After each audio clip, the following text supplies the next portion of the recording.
இந்த காலத்துல நல்லதை சொல்றவங்களே நாட்டுல கொஞ்சம் பேர் தான்டா. அனைவருக்கும் வணக்கம். ஒரு ஊர்ல ஒரு பாம்பு இருந்துச்சான். அந்த பாம்பு நல்ல பாம்பா, நல்ல பாம்பு மட்டும் இல்ல, வெள்ளை பாம்பா. இந்த கதைய இப்ப நான் சொல்ல மாட்டேன். இன்னும் கொஞ்ச நாள் கழிச்சு தற்பொழுது தூத்துக்குடி ஆசிரியர் திருமன்றத்தில் இருக்கிற ஆட்சியாளர்களுடைய செயற்பாடை பார்த்து விட்டு அதற்கு பிறகு சொல்றேன். நிச்சயமாக இந்த பாம்பு நல்ல பாம்பு வெள்ளை பாம்புன்னு சொல்லும் போதே உங்களுக்கு தெரிஞ்சிருக்கும் யாரை குறித்து நான் இந்த கதையை சொல்ல வந்தேன்னு சொல்லி. இருந்தாலும் அவர்கள் உணர்வடைந்தால், தங்களுடைய பழிவாங்குதல் செயலை விட்டு மனம் திரும்பினால், இது போன்ற கதைகள் சொல்வதற்கு நமக்கு தேவை இருக்காது என்றே நான் நம்புகிறேன். கடந்த 2 வீடியோக்கள்ல பாத்தீங்கன்னா, நான் தற்பொழுது நிர்வாகத்தில் இருக்கின்ற தலைவரை கடுமையாக சாடி இருந்தேன். குறிப்பாக அந்த சாயர்புரம் கல்லூரியில் நடந்த அந்த நிகழ்வு பாத்தீங்கன்னா, இன்று வரை இந்த நிமிடம் வரை என்னால் ஏற்றுக்கொள்ள முடியவில்லை. 3 வருடம் ஒரு பைசா கூட சம்பளம் வாங்காம 3 லட்சம் ரூபாய் பாத்தீங்கன்னா இந்த திருமண்டலத்துக்கு கட்டி பணி செய்த ஒரு நபரை எந்த முகாந்தரமும் இல்லாமல், அவர் அரசியல் பண்ணாரு, அடிப்படை சண்டை போட்டாரு, அவர் பாத்தீங்கன்னா ஒரு அணியினருக்கு பாத்தீங்கன்னா பல்லக்கு தூக்குனாரு அப்படிங்கிற மாதிரி ஏதாவது குற்றச்சாட்டுகள் இருந்து அவரை பணியிட நீக்கம் செய்தா ஏற்றுக்கொள்ளலாம். எந்த தவறும் செய்யாமல் அவருடைய வேலையை மட்டுமே செய்தவர், அவர்கள் கொடுத்த வேலையை செய்கிறார் என்ற ஒரு காரணத்திற்காக நீங்கள் வேலையை விட்டு நீக்குவதை 1% கூட என்னால் ஏற்றுக்கொள்ள முடியவில்லை. எனவே அந்த தவறை நீங்கள் உணர்ந்து கொள்ள வேண்டும் என்பதற்காகத்தான். ஒரு குடும்பஸ்தன் பார்த்தீங்கன்னா எந்த அளவுக்கு வலியை எதிர்கொள்வானோ அதை நீங்கள் உணர்ந்து கொள்ள வேண்டும் என்பதற்காகத்தானே தவிர உங்களை காயப்படுத்த வேண்டும் என்ற நோக்கில் நான் அதை வெளியிடவில்லை. அதுபோல நேற்றைய தினத்திலும் கூட பாத்தீங்கன்னா அந்த திருமண்டல கட்டடம் குறித்து நான் பேசியிருந்தேன். அதுலயும் கடைசியா ஒரு வார்த்தை சேர்த்திருந்தேன். அதுவும் பாத்தீங்கன்னா அந்த அணி தலைவரை காயப்படுத்தி இருக்கும் என்றால், உண்மையாகவே ஒரு ஊடகவியலாளராக, ஒரு உண்மை கிறிஸ்தவனாக அந்த வார்த்தைகளை நான் பயன்படுத்தியதற்காக உளமாற எனது வருத்தங்களை நான் பதிவு செய்கிறேன். நிச்சயமாக இந்த தூத்துக்குடி ஆசிரியர் திருமண்டலத்துல என்ன நோக்கத்திற்காக பழைய நிர்வாகம் நீக்கப்பட்டு புதிய நிர்வாகம் வந்ததோ, அது வந்த நோக்கத்தை தெளிவாக செயல்படுத்த வேண்டும் என்ற ஒரே நோக்கம் தானே தவிர மற்றபடி எந்த ஆதாயத்துக்காக அதை சொல்லல. யாரையும் காயப்படுத்த வேண்டும் என்று நான் சொல்லவில்லை. பழிவாங்குதல் எனக்குரியது, நானே பதில் செய்வேன் என்று கர்த்தர் சொல்கிறார். இதை பாத்தீங்கன்னா நான் இருக்க முடியாது. தற்பொழுது வந்திருக்க சிஎம்டியோ திராவிட முன்னேற்ற கழகத்திட்டயோ இல்லைன்னா பாத்தீங்கன்னா அண்ணா திராவிட முன்னேற்ற கழகத்திட்டயோ சொல்ல முடியாது. அவர்கள் பாத்தீங்கன்னா அரசியல் கட்சிகள், அவர்கள் இப்படித்தான் செய்வாங்க. ஆனா பாத்தீங்கன்னா ஆன்மீக பூமி என்று சொல்லப்படுகின்ற இடத்துல பாத்தீங்கன்னா கர்த்தருடைய வார்த்தை மட்டும்தான் அங்க பிரதானமா இருக்கணும். அப்படி என்றால் பழி வாங்குறது கர்த்தர் தான். நீங்கள் அதை செய்யக்கூடாது. அவர்கள் செய்த, அதாவது முந்தின நிர்வாகத்தினர் செய்த தவறை நீங்கள் செய்யக்கூடாது என்பதற்காகத்தான் சொல்கிறேன். மீண்டும் நான் என்ன பண்றேன், என்னுடைய நிலைப்பாட்டை ரொம்ப தெளிவா சொல்றேன். திருமண்டல மீட்பு இயக்கம் என்பது பாத்தீங்கன்னா அதாவது ஏதோ பாத்தீங்கன்னா ஆதாயத்துக்காகவோ பதவிக்காகவோ வந்ததல்ல. திருமண்டல மீட்பு இயக்கம் என்பது பாத்தீங்கன்னா யார் தவறு செய்தாலும் எந்தவித சமரசமும் இன்றி சுட்டி காட்டும் வலைதளம் மூலமாக தேவைப்பட்டால் களத்திலும் இறங்கி போராடும். இங்க என்ன பண்ணலாம், நம்மோடு இணைந்து பயணிக்கலாம். நீங்க பதவிகளை வாங்கி கொண்டு என்ன பண்ணலாம், திருமண்டலத்துல சென்று என்ன பண்ணலாம், பணி செய்யலாம். ஆனால் எங்க இருந்தாலும் நீங்க பாத்தீங்கன்னா உண்மையாக இருக்க வேண்டும். அந்த ஒரு கோட்பாடு தானே தவிர மற்றபடி எனக்கு ஆதாயத்திற்காகவோ எனக்கு ஏதாவது கிடைக்கும் என்பதற்காகவும் நிச்சயமாக இந்த திருமண்டல மீட்பு இயக்கம் அன்றும் இல்லை, இன்றும் இல்லை, என்றும் இருக்க போவதில்லை. உபயோகிக்க கூடாத சில வார்த்தைகளை நம்ம என்ன பண்றோம், உணர்ச்சி வசத்தால் நம்ம வெளிப்படுத்துறோம். எனவே மீண்டும் ஒரு முறை பாத்தீங்கன்னா அந்த வார்த்தைகள் உங்கள் அணி தலைவரை காயப்படுத்தி இருந்தால் தார்மீகமாக நான் எனது வருத்தங்களையும் ஒருபடி மேல போய் மன்னிப்பையும் கூட என்ன பண்றேன் கேட்டுக்கிறேன். நான் அவரை சந்திக்கும் போது சொன்னதான், ஆனா இந்த திருப்பம் பழிவாங்குதல் வேண்டாம், எல்லாரையும் அரவணைத்து செல்லுங்கள். குறிப்பாக சினாடு அங்கிற அமைப்பை நீங்க என்ன பண்ணணும், கண்ட்ரோல் பண்ணணும். அங்க நீங்க என்ன பண்ணணும், போய் ஜெனரல் செக்ரட்டரி கூட ஆகணும். இந்த திருமண்டலத்தை நம்ம அனைவரும் இணைந்து என்ன பண்ணுவோம், ஒன்றுபடுத்துவோம் சொல்லி தான் சொன்னேன். ஏன்னா இந்த பழிவாங்குதல் மாறி மாறி செஞ்சுட்டு இருந்தேன்னா இங்க இந்த முன்னேற்றம் வராது. சோ எனவே பாத்தீங்கன்னா அதற்கு ஒரு முட்டுக்கட்டை போடுவதற்கு நீங்கள் என்ன பண்ணுங்கள், அந்த முதலாவது படியை எடுத்து வைங்கன்னு சொன்னேன். ஆனா அவர்கள் பாத்தீங்கன்னா அன்றைக்கு சரின்னு சொன்னாங்க. அதற்கு பிறகு இன்னைக்கு அவங்க சொல்ற சாக்கு போக்கு எனக்காக இல்ல, என்னுடைய சகாக்கள் கேட்கறாங்க. இப்ப நாசிரியத்துல ஒருத்தர் கேட்காரு, அவருக்காக செஞ்சு கொடுங்க. சாயர்புரத்துல ஒருத்தர் கேட்காரு, அதுக்காக செஞ்சு கொடுங்க. தூத்துக்குடியில ஒருத்தர் கேட்காரு, அவருக்காக செஞ்சு கொடுங்க. அப்ப இப்படியே நீங்க மாறி மாறி செய்து கொண்டிருந்தால் எப்பொழுதுதான் திருமண்டலத்துல மாற்றம் வரும்? இவ்வளவு வருடம், கிட்டத்தட்ட 9 வருட எங்களுடைய ஆட்சியின் சாதனைக்கு தான் எங்களுக்கு திரும்ப என்ன பண்றாங்க, இந்த வாய்ப்பு கொடுத்துருக்காங்கன்னு சொன்ன நீங்க இடையில ஏன் தோல்வியை சந்தித்தீர்கள்? ஒரு சிறு வாலிபர்களிடம் பாத்தீங்கன்னா எப்படி பதவியை பறி கொடுத்து கொண்டு 5 வருடமாக அல்லாடி கொண்டிருந்தீர்கள் என்பதை நீங்க இப்ப மறந்துட்டீங்க.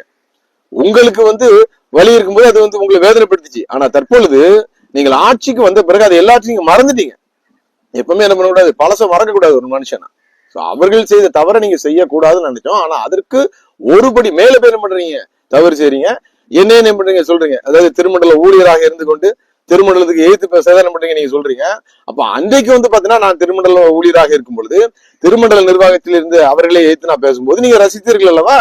அன்னைக்கு நான் திருமண்டல ஊழியர் தானே. அப்ப இப்பொழுது நீங்கள் ஆட்சியில் இருக்கிறீர்கள், நீங்கள் செய்த தவறை நான் சொல்லும் போது ஏன் உங்களுக்கு அது உணர்வு வர மாட்டேங்குது? அது என்னை திருப்பி உங்களை அடிக்கிறதுக்கு தூண்டுகிறது. நீங்கள் உங்கள் குற்றத்தை உணர வேண்டும் என்பதற்காக தான் உங்களை நேரு சந்தித்து உங்களிடத்தில் சொன்னால் எதுவும் இங்க ஈடுபடவில்லை. காரணம் பாத்தீங்கன்னா ஒரு குறுகிய வட்டத்துக்குள் அந்த அணி தலைவர் மாட்டிக்கொண்டார். ஒரு சிலருடைய ஆதாயத்துக்காக அவர் என்ன பண்றாரு, செயல்படுகிறார் என்பதை கேள்விப்பட்ட பிறகுதான் வலைதளம் மூலமாக சொன்னாலாவது குறைந்தபட்சம் இந்த பழிவாங்குதல் படலம் குறையும் என்று நினைத்தோம். ஆனால் பாத்தீங்கன்னா இன்னும் அதிகமாகி கொண்டிருக்கிறது. அதுதான் பாத்தீங்கன்னா வேதனையாக இருக்குது. இந்த திருமண்டலம் பாத்தீங்கன்னா இப்படியே சென்று கொண்டிருந்தால் இன்னும் சில காலங்களில் முற்றிலுமாக கல்வி நிலையங்கள் அழிந்துவிடும். ஆலயங்கள் பாத்தீங்கன்னா சுத்தமாக ஆட்கள் இல்லாத ஒரு இடமாக மாறிவிடும். ஆயர்களுக்கு இன்னைக்கு மரியாதை முற்றிலுமாக இழந்து விட்டது. ஒரு நேரத்துல பாத்தீங்கன்னா ஆயர்கள் என்ன பண்ணுவாங்க, பெரிய மனிதரா என்ன பண்ணுவாங்க, கையெடுத்து கும்பிடுவாங்க. இன்னைக்கு பாருங்க, குருவானவர்கள் என்பது போய் குறைவானவர்களாக மாறி அதுவும் என்ன பண்ணுது, இன்னைக்கு தரம் குறைந்து பாத்தீங்கன்னா குற்றவாளிகள் போல ஒரு காலகட்டத்துக்கு என்ன பண்ணிருக்காங்க. இன்னைக்கு குருவானவர்களுடைய தரம் குறைந்திருக்கிறது. இதற்கு காரணம் பாத்தீங்கன்னா ஆட்சியாளர்கள் தான். இருக்கிறவங்க ஒழுங்கா இருந்தா என்ன பண்ணுவாங்க, சிறைக்கிறவங்க ஒழுங்கா சிறைக்க சொல்லுவாங்க. அதனால ஆட்சியாளர்கள் பாத்தீங்கன்னா தங்களுக்கு வாக்கு கிடைக்க வேண்டும், தங்களுக்கு என்ன பண்ண பதவி தொடர்ந்து நிலைத்திருக்க வேண்டும் என்ற ஒரு சுயநலத்தோடு இருப்பதனாலதான் பாத்தீங்கன்னா ஆசிரியர்கள் முதல் ஆயர்கள் முதல் அனைத்து சேகரங்களும் அனைத்து சபைகளும் என்ன பண்ணி இருக்கு, இன்னைக்கு பாத்தீங்கன்னா முன்னேற்றம் அடையாமல் சிதறி கொண்டிருக்கிறது. இப்பவும் பாருங்க, நம்ம என்ன பண்றோம், ஒரு வார்த்தை சொல்றோம். இன்னைக்கு சாயர்புரத்துல பாத்தீங்கன்னா இப்படி ஒரு 3 பேர் பாதிக்கப்பட்டிருக்காங்கன்னு சொல்றோம். வலைதளத்தில் சொன்ன பிறகாவது என்ன பண்ண, நீங்களுடைய தவறை உணர்ந்திருக்க வேண்டாமா? இன்னைக்கும் பாருங்க, அந்த ஸ்வீப்பர் பணியில நியமனம் செய்யப்பட்டவர் பாத்தீங்கன்னா அவருக்கு அந்த 1 லட்சம் கட்டிருக்காரு, அது மட்டும் திருப்பி கொடுக்கின்றாங்களா. 2 லட்சத்துக்கு பதிலே கிடையாது. அந்த 2 லட்சத்து மேல 3 லட்சத்துக்கு நீங்க திருப்பி கொடுக்கறது அது குற்றம் தான். அவர் இன்னைக்கு என்ன பண்றாங்க, கையெழுத்து போடாம காலேஜுக்கு வெளியில பாட்டிருப்பாங்க.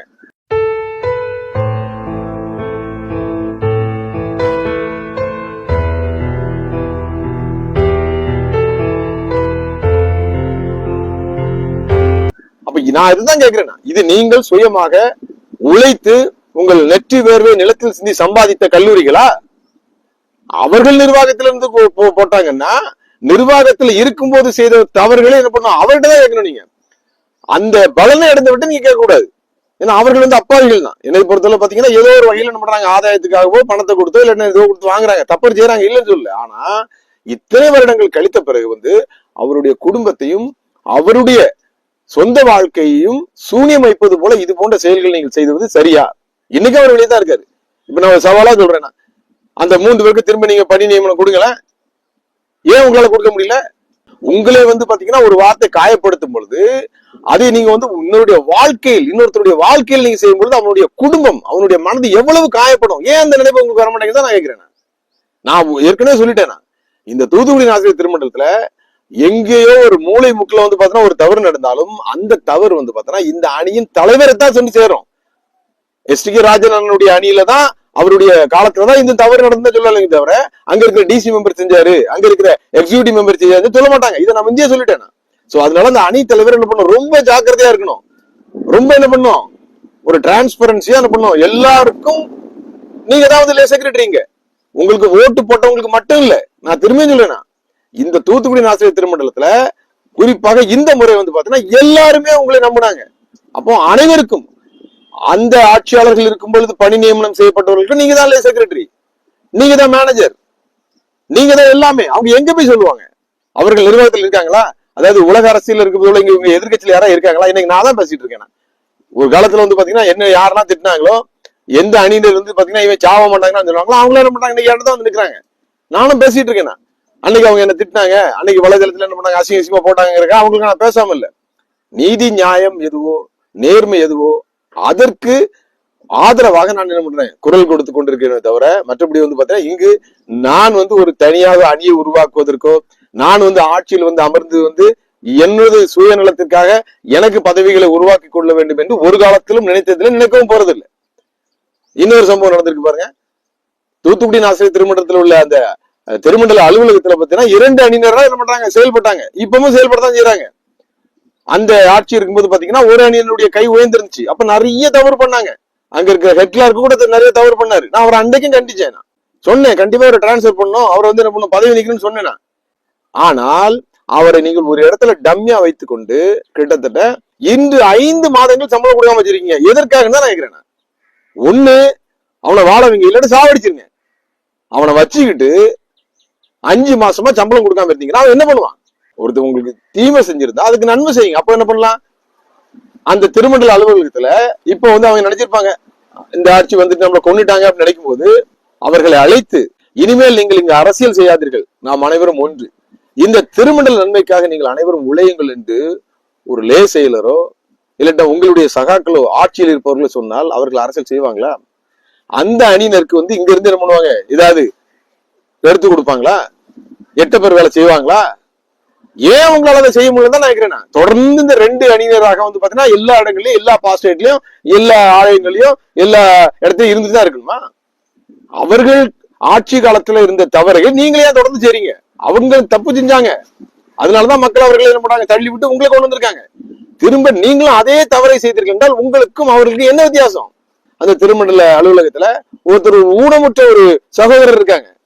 இந்த திருமண்டலத்துக்காக வந்து வாகனம் ஓட்டியதுக்காக ஆக்சிடென்ட் ஆகி கால் நடக்க முடியாத ஒரு நபர்.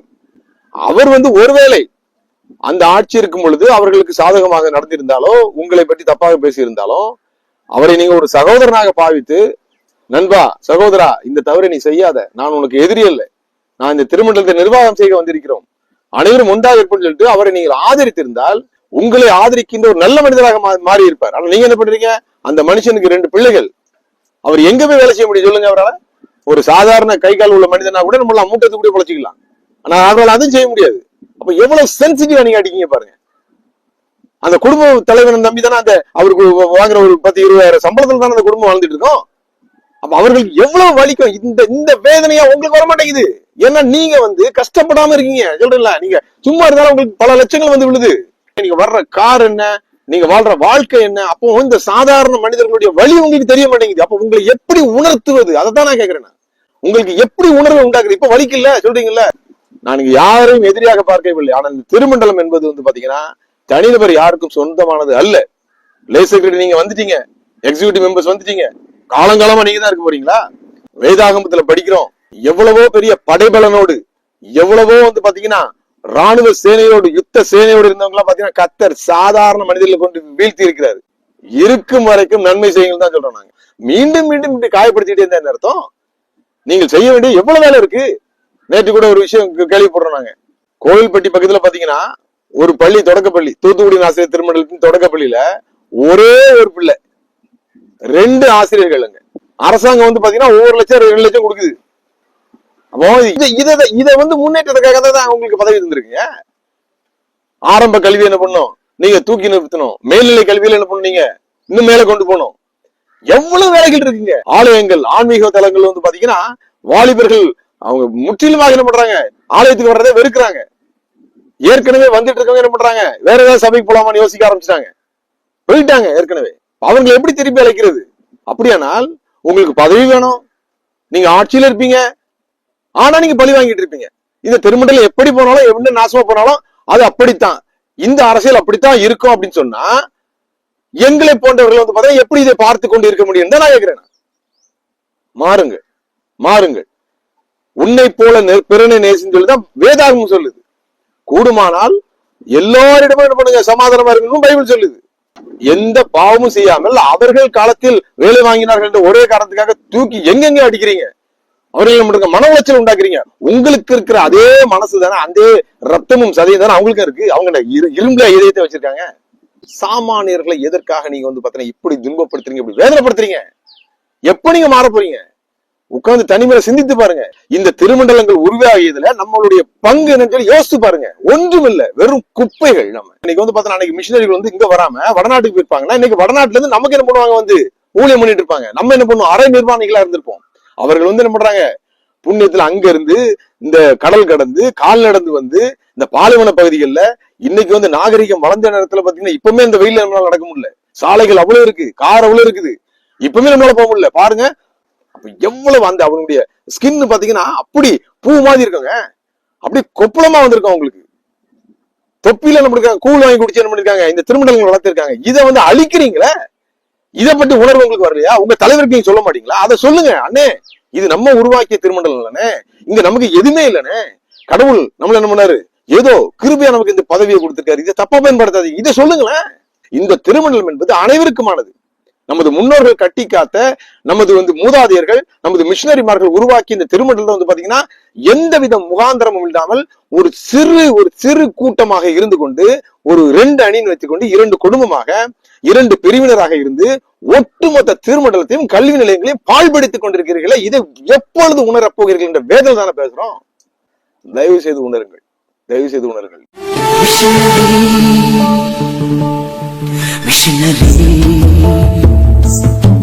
இல்லையே உனக்கு முகவரி,